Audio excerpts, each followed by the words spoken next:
So you're our next foe! What? Don't hear you denying You it! trying to start trouble? Take that, Katsune! And one of these! Welcome, ghouls and gals. It's Halloween, the time of candy, people dressed inappropriately, and of course, horror movies. The latter is what we're looking at today, with the cult classic Dusk Till Dawn and the more recent Hollywood box office hit, Sinners. Yep, we're going rated R for this one, so if you aren't into overly violent or gory material, or just too young for adult content, then this is definitely not the video for you. And of course, spoilers ahead. Both movies have more than a few similarities, especially in the main plot points. Both center around two criminals' brother getting locked inside a club, only to be attacked and trapped by vampires, with one of the brothers getting bitten, turned into a vampire, and then one of them dying. However, don't go calling one a ripoff, as I guarantee the two feel like completely different films when you get into the nitty-gritty of the characters and the story. But first, let's start with the people behind the films and their stories. From Dusk Till Dawn had a lot of talent behind it, directed by Robert Rodriguez, who directed other films like Once Upon a Time in Mexico, Sin City, Alita Battle Angel, and weirdest of all, the Spy Kids series. No, really, the guy that did Sin City and Dusk Till Dawn also did the Spy Kids. Isn't that weird? For writing, we have Quentin Tarantino, the guy behind Kill Bill, Django Unchained, and Inglourious Basterds. Tarantino would also star as one of the main characters alongside George Clooney of all people. This was actually George Clooney's first film role, as before he was just known for his TV appearances like on ER. Then there's Robert Kurtzman, who came up with the concept of the story and was also the co-producer alongside doing the makeups and effects. The effects are what he's really known for. Even if you haven't heard this guy's name, you've probably seen his work in other films, as he is known for bringing to life some of the most famous movie monsters, like the Predator, the Graboids from Tremors, and he also did the effects for Evil Dead and Army of Darkness, and many more films. The story is about two criminal brothers, Seth and Richie Gecko, trying to escape to Mexico. Seth is a bank robber and violent, while Richie is legit deranged, hearing and seeing things that aren't really there, which leads him to commit acts of unspeakable evil. Stuff that even disturbs his brother, who tries to keep him in line and out of trouble, but always seems to fail. The two wound up kidnapping an ex-preacher Jacob and his two kids Scott and Kate, to help them across the border. When they do eventually cross the border, they go to a strip joint where they are going to meet their friend and celebrate, while Seth picks fights with everyone, which the father Jacob calls out. And to that, Seth actually respects. Jacob, I want you to have a drink with me. I insist.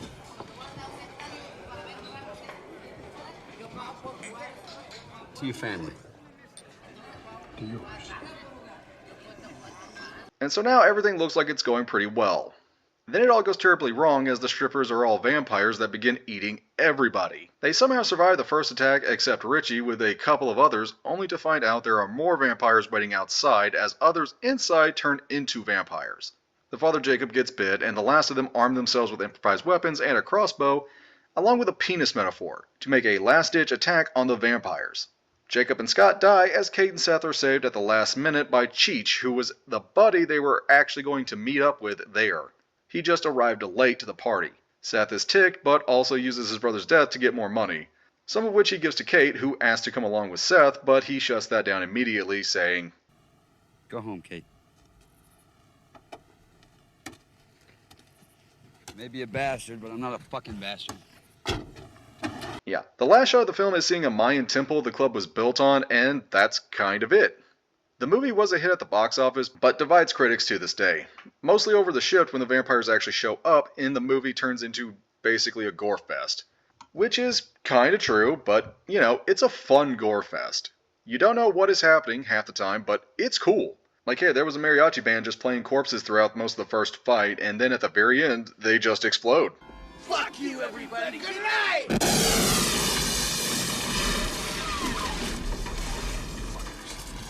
Or hey, in the second fight where they actually decapitate one vampire and he for some reason turns into a giant rat. None of this is going to make sense, but it's a fun roller coaster ride on the way down, as most of the second half is just stuff like that. For Sinners, the big driving force was its writer, producer, and director, Ryan Coogler. Coogler? It's one of those two. He has become one of America's top new directors, already making hits like Black Panther, Creed, Judas and the Black Messiah, and other films like Space Jam 2. Yeah, we don't talk about that one. A lot of those films starring Michael B. Jordan, who plays a dual role here as the twin brothers Smoke and Stack. Jordan was a big draw for the show, as he was one of the biggest actors today, thanks in part to Coogler. and the other his own acting ability. This story takes place in 1932 Mississippi as we open with some narration about gods and dark forces, after which we see a character named Sammy who is driving to a church looking like he just fought a bear, holding a piece of a broken guitar. We then cut back to a day and see a World War I vets turned mobsters, Smoke and Stack, buying a mill they plan to turn into a juke joint. They spend their time enlisting members of the community to help them get it going, including their cousin Sammy as entertainment. While that goes down, we are introduced to Rimmick, an Irish vampire on the run from some Choctaws, who he alludes the two that saved him, though, get turned into vampires.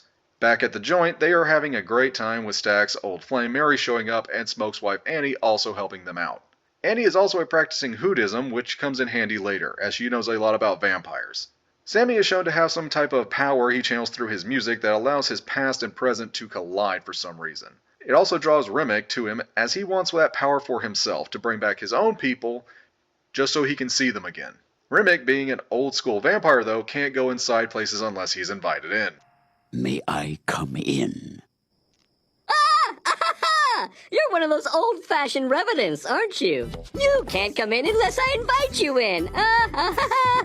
What do you think would even happen if you just walked in here, huh? You're so dumb, you sad old relic. How about some garlic?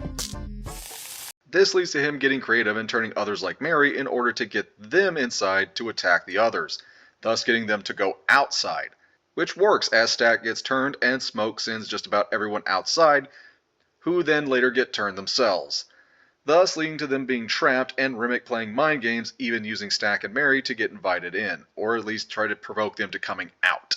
This eventually works as the last stand takes place. Everyone dies except for Smoke and Sammy, who almost gets turned by Rimmick until he hits him with a guitar, lodging a piece of it in his skull. However, he's still not done even after getting stabbed in the back by Smoke, and it takes the literal sun coming up to finally put him down, along with what we think is everybody else that was turned. Not done yet though, as a KKK a-hole, the very one that sold the twins the sawmill in the first place, shows up to kill them and gets ambushed by Smoke, as he was actually warned by Rimmick that they were coming in the morning. Unfortunately, Smoke gets hit with a lucky shot after taking everybody out, and I mean everybody. The last thing he sees is his dead wife Annie and their daughter as he dies, shooting the Klansmen in the face about 4 times just for good measure. We then pick up where we started with Sammy at the church as he refuses to drop the guitar, and then we pick up with Sammy actually in the 90s as an elderly man, when who would walk into his club but Stack and Mary? Seeming like a setup for a sequel, it's not actually going to be that though. You see, Smoke lets Stack go under the promise he leaves Sammy alone, and this isn't a setup for a sequel, it's just 2 cousins meeting up after many years. Stack offers to turn Sammy since he is so close to death, but Sammy actually refuses, just playing them one last song before they say goodbye. And that's actually where the film ends. The movie was a critical and financial success. My one complaint of the film is they kinda give too much away at the start. For instance, in Dusk Till Dawn, we have no idea vampires are going to be a part of the movie unless you were told in advance. You will not see it coming. The Gecko brothers are a true misdirect, as it seems like they obvious villains of the film, only to have the whole thing turned on its head halfway through by actual bloodthirsty monsters. Sinners, though, the promotion seemed like it was going to be a monster movie, but right when the movie opens up, it's revealed a supernatural element along with Rimmick a little bit too soon. So you can already kind of guess what's going to happen before it gets to that point in the movie. The trade-off is that Sinners actually has a message and plot centering around community. It's what the brothers are trying to get back to, as they know everybody in town and they know them. As well as what the villain of the movie wants, but in a twisted way, forming it around him by force while also preaching peace and love. The whole reason he wants Sammy is to see his people through his power. So you actually do need them to have some more characterizations and can't just have this jump up at the very last minute.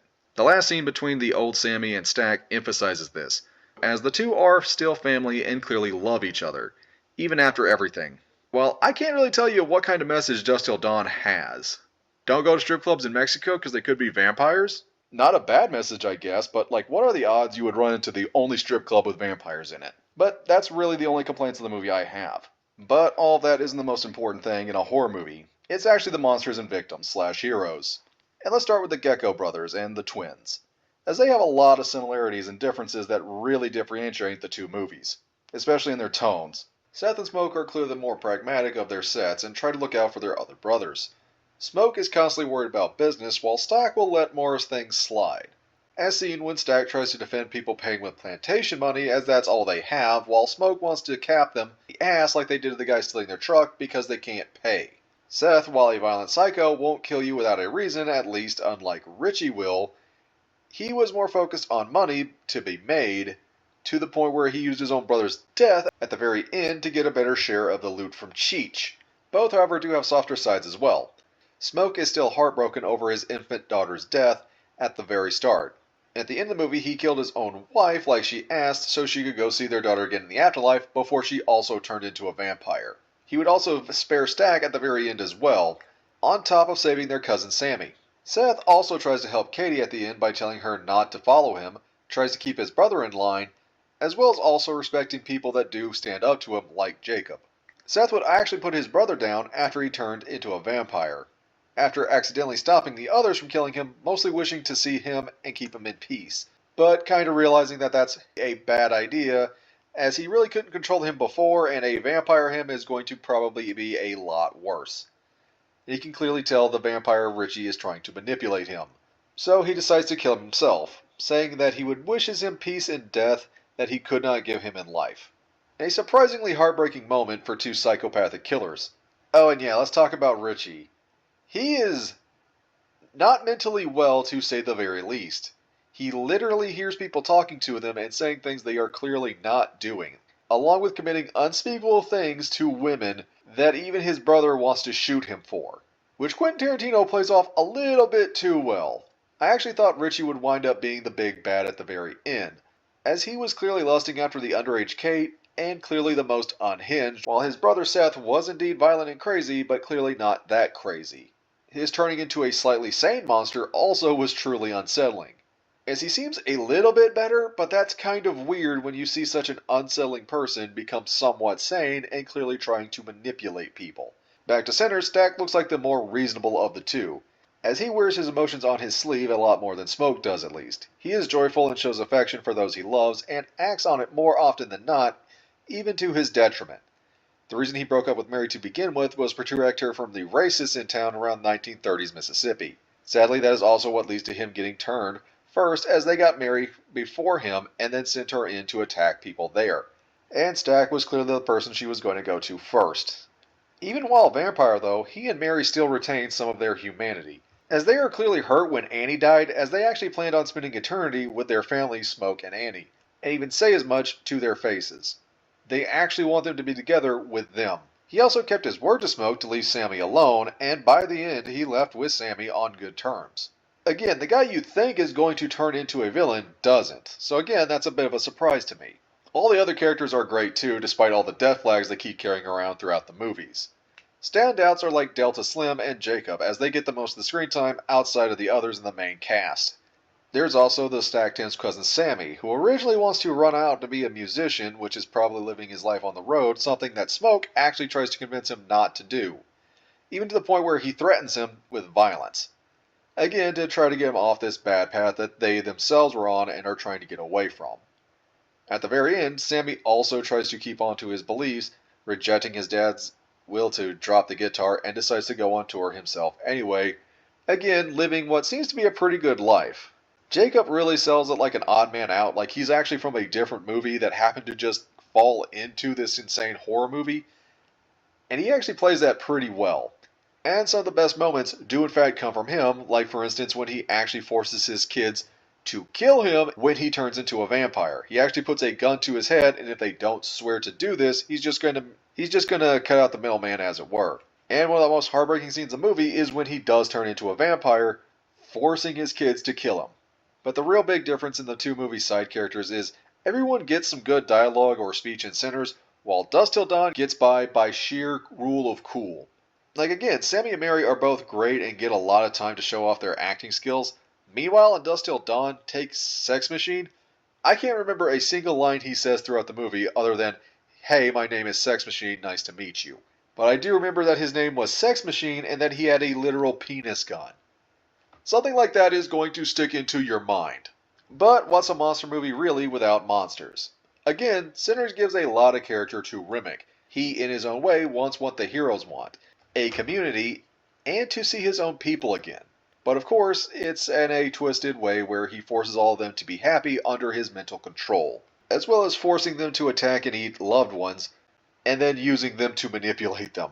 Looks wise, he's just a little bit off, even when he is trying to pass for human. And even when he goes a little bit vamp, he's just, again, a little bit too human almost. He's still very much acting with the mannerisms of a person, but again, with blood and claws and teeth sticking out, along with hollow red eyes.